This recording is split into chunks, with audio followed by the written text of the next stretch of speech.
Vanakkam. Hi, everybody. This topic, mistakes as masterpieces, suits me the most because as an artist, we always think about what's the mistake we have made. And for me, at least, the first mistake I will always go to is why did I choose this? Why did I wanted to be an artist? I think almost most of the artists will think go to their bed like, okay, why did we do that? Probably a normal anonymous life would have been really, really amazing. Just kidding, not scaring you. I think please be artists. But yeah, at least for me, that's true. My life had the maximum U-turns. I did my engineering in civil, and then I kind of gradually increased my interest in sound. So I wanted to be a theater mix engineer. So after my engineering, I didn't tell my parents. I wrote to my placements that I don't want to sit in your placements. And then I joined diploma in audio engineering. So I finished my diploma in audio engineering, and then life wasn't actually really great as it was portrayed in movies. Um, I probably worked as a mix engineer, master engineer, dubbing engineer, on-ground sound engineer, sound designer, and then I was also parallelly doing my independent music. Pretty much, I was like I wanted to be everywhere. I wanted to be knocking the doors everywhere. I thought that's the only thing I can do. So imagine the amount of mistakes I would have made in this entire stretch of figuring out what I want to do, or do you want to call that as the progression of your career? Because I honestly believe mistakes are directly proportional to the progression of your career. The more you make mistakes, the more you get progressed towards your career. On this note, I want to stop here, and then I want to go to a topic which I usually get asked. What do you think about this off-road career choice?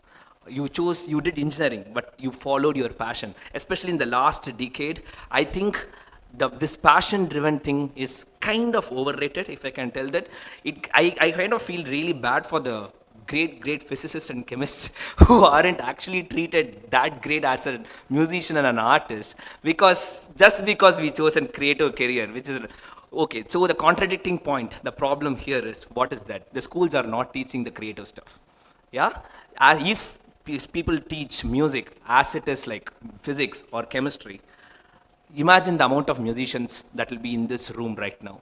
So don't ever believe someone if someone says that music is God given. It's not God given. It comes to you when you do regular practice, like a physics or chemistry. I just wanted to break this myth because whenever we talk about art, people think that it's like that. So yeah, on that note, I was a non-musician. I was a non-musician until 2012 during my engineering. All I knew was Raja sir's music. I listened to it 24 into 7. My introduction to that is that. So slowly, I was like, okay, what to do now? I finished until 2017. I was doing all this. So I called my friends. I called my friends and said, hey, I have an idea. Why don't you all come to my Motta Maadi, the Terrace, and let's all jam Raja sir and Rahman sir songs. Because I was a teetotaler, so I had no other way to chill. This is the one. And you're obviously jobless. Where is the money to spend? So I was like, let's jam. And my kind friends never says no to me. They all turned up. So I put on a status in the social media saying, hey, we are doing this open terrace jamming, and that is only one change I'm going to make. And I said, whomsoever coming to the event, they should also sing along. Why this idea came? Because since I was a non-musician, how I enjoyed music was by humming along, by singing in the bathroom, and it relaxed me way too much. And if that can relax me, I thought, why can't it relax so many people? And it is like, I was actually edging a lot of musicians in this, because there was an evident divide between the stage and the audience, right? I will be the performer, you will be the one who listens to it and claps to it. I just wanted to break this. I was like, hey, you are the consumer. If you think about it as a business product, who do you do business for? For the consumers, right? Why art doesn't come under that shadow? If I am performing music, who I sell it to? So what if they perform along with me? These are the ideas that kind of started to come in. So I said, this is the only rule. I put it on social media, and then nobody turned up to the first show. Literally nobody, just us and our parents for the support, moral support. So we thought, okay, great, but we had a ball of a session. That was one of my favorite shows ever I have done. So the one thing I will always give it to artists, because in general, people never think relaxation and they won't equate it with consistency. For whatever you relax with, you never do it consistently. But for artists, since we have no direction to go, we do this relaxation as a consistent thing. We dance in Instagram, we sing in Instagram for absolutely no reason. if you go to an analytical guy, will he do that without giving money or without effort? I doubt it. But we usually do it. Okay, let's listen to it. So this consistency helped. So from then, I have never left a month gap. No matter whether people turned up or not, I didn't care. It gave me happiness. So the next session was in February. 10 more people turned up. Next session, 20 more people turned up. 1.5 years later, in April of 2019, I was prepared my mind to get around 600 people in a random terrace in Nanganallur. What happened was 1,400 people turned up. And I literally blocked 3 rows of Nanganallur roads for 45 minutes into the session. 45 minutes into the session, the police barged in and they thought we were doing something political. They came in and they were like, what are you doing? And I was like, we are singing. Do you want to sing? I genuinely thought he came to sing. Because, so they said, no, you need to have police permission if you are gathering so many people at one place. And me being me, I said, okay, great. If this is the law, I'm going to follow it. I just cancelled the session. And I thought that was the end. I thought that was an okay. We had a great row of events, so that's great. This is what we need to have. At that moment, I also had another idea where the initial progressive thought inside me said, where is that one place where the audience have always been audience and the performers are always been performers? See, if it is a terrace, it's easy, right? We are all in the same plane. So psychologically, it's very easy to sing. What is that one place where I want to break it? And I thought, okay, auditoriums are the right place. Auditorium is the place where a normal non-musician have always been treated as a non-musician. You come, listen to me, clap with me, just go home. And I will always be on the limelight. I was like, no, let's break this. Let's put them on the limelight and me being the backing musician for them. And that's how we kind of turned from terraces to the auditoriums. I want to turn into how I saw it as a business. Until then, I never saw this as a business. This was all just fun for me. I was doing music for advertisements. I was also doing sound engineering. So I got my financials pretty much clear. So I thought, okay, let me put some money here so that I love to host people. So I thought, okay, great. People are coming in. We are getting to meet a lot of people. We are singing close to 3.5 hours together. This was fun.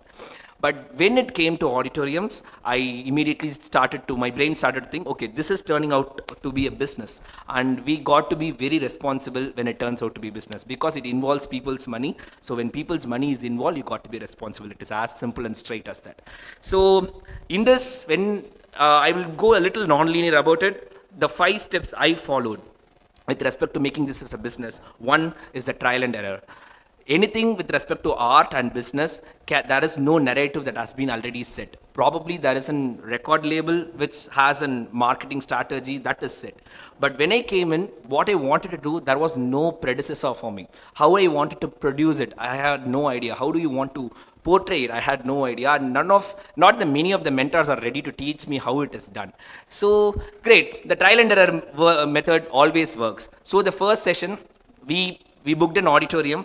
This is the first time we are going to ticket the show. So that pressure was already added because there is like people who are going to turn up give their money, right? So you need to be more responsible about it. Great. Okay. So the first mistake I made was I exactly took what I was doing in Terrace and put it inside an auditorium. So see, when there is a space change, when there is money involved, you need to change the idea towards that. So when that happened, the first show is not my favorite show, but people liked it. So great. When I did that, I started to learn that, okay, this is not how we need to present the show. Back then, the format was anybody who brings in an instrument can play the instrument. Anybody who comes in to sing can sing. There is no playlist. There is no time frame. Nothing was there. But then, the minute we get into the auditorium, these are all became drawbacks. When people give money, you say, this is the time you're going to spend here because their time is as valuable as their money. So what they are going to get it, you need to exhibit it very clearly. So that's point number 1. Second, no, you cannot run a show in chaos. In a terrace, it works. In an auditorium, it doesn't work. When people sit and come to your show, it cannot be a chaos. So we limited the instrumentalists. Who is the band? Who is going to play the music? And then we limited the playlist. Okay, great. The playlist is done. So this is sorted. The next show was really great. The next trial and error happened when we wanted to travel. The first place after Chennai, incidentally, we came to Coimbatore because the response from Coimbatore was huge. So we came to Coimbatore, then we had the hiccups in travel, how to travel, where to stay, what is the budget to put in. So all these errors turned that into my learnings of how to run the show. Then we went to Bangalore, then we went to Madurai and Terrace. Pretty much, I was very much sorted with this thing.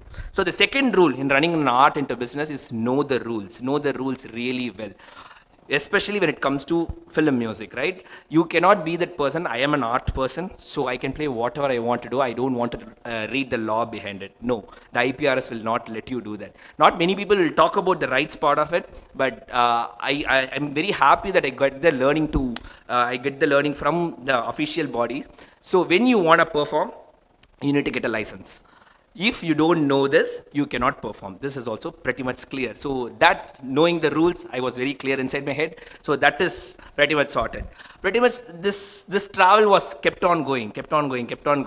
And what immediately happens is the plagiarism, right? So this is pretty much social media famous. So I'm going to do it in my city. This group will definitely come. What would be my suggestion or a humble request is never be scared about it. The one who started can never be replicated. You going for a competition with them will make them famous. Definitely 100%. So never do that. Instead, what I did was I started stepping up. So if they are doing my format, what more I can give it to the audience? When you start to think like that, it's not just about the music, right? When people come in, it's also about the experience they want to have. Why the band was really successful is because they are not just getting music, they are getting the experience out of it. So when it comes to experience, there is no limitations, right? You can add whatever so you want to. So always never be scared about who is copying you. Never, it's not your problem. So the fourth thing is never stop the current. So the idea at one point will go bigger than the person who created it. And the person who created it should always be open to let the idea grow beyond him. When that happens, your idea will keep on streaming, and especially in art, because in art, you listen to people where it's like, it's yours. No, it's not ours.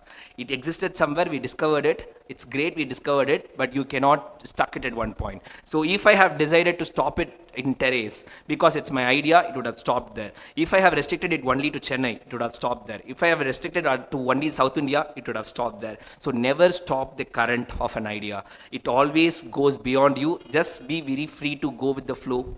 Be very grateful for whatever happens. Since especially if you started for fun, have the fun rather than thinking about the analytics part of it. Pretty much that's the story. Now we are very fortunate that we have traveled to UK, Europe, Singapore, Malaysia, and we are traveling to the US this year. What's special is we are heading towards the 200th show of our band, and in this 200 shows, I have never changed my team. There is no team B, and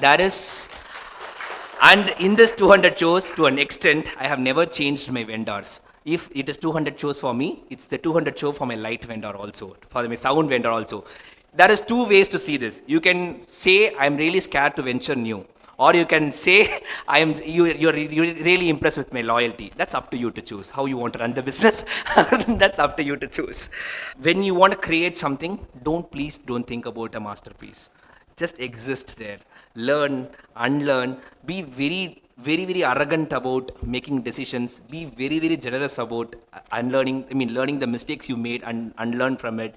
Grow together, build a team, have good people around you, and that is pretty much enough. If by any chance whatever you have produced became a masterpiece, great, just move on, because the vulnerable version of you is always the best version of you. Never let any other thing let you get that to your head. Great. Thank you so much for this opportunity. It's an absolute privilege.